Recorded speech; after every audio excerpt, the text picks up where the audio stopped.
Before transition, I never really thought of the risks of sexual assault.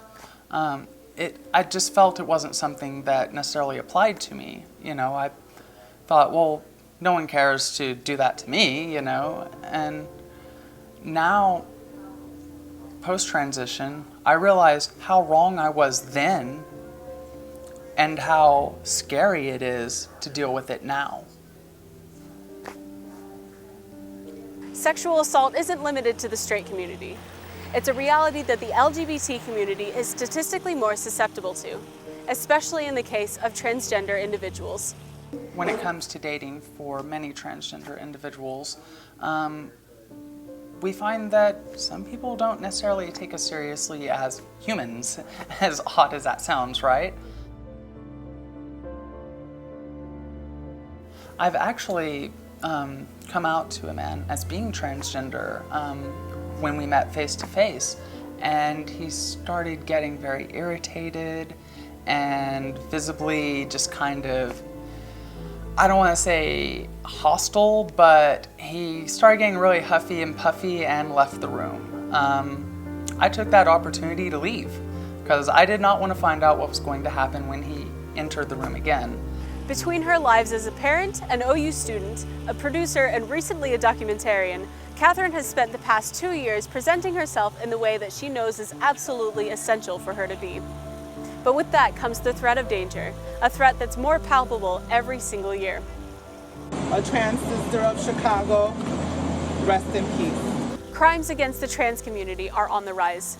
Last September in Chicago, a trans woman of color nicknamed TT was the 17th out of 20 trans people in the United States who was murdered for being trans, according to the Human Rights Campaign. That doesn't account for the number of trans people who take their own lives as an effect of the pressure.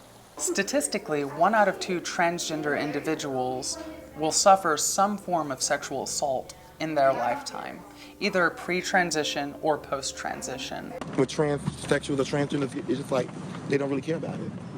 They don't care. At OU, they're trying to show that they do care.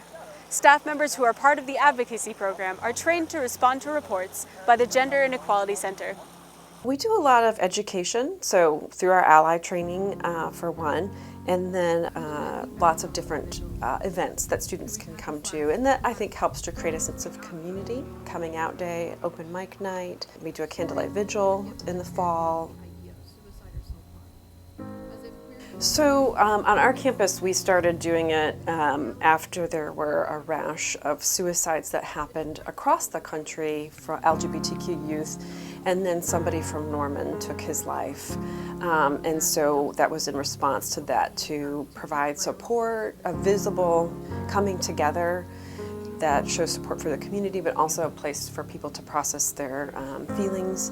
And so since then, it's happened every year, and we have different guest speakers who come and talk, and then individuals can also speak out if they want to about their own experiences with discrimination or marginalization or even harassment or bullying.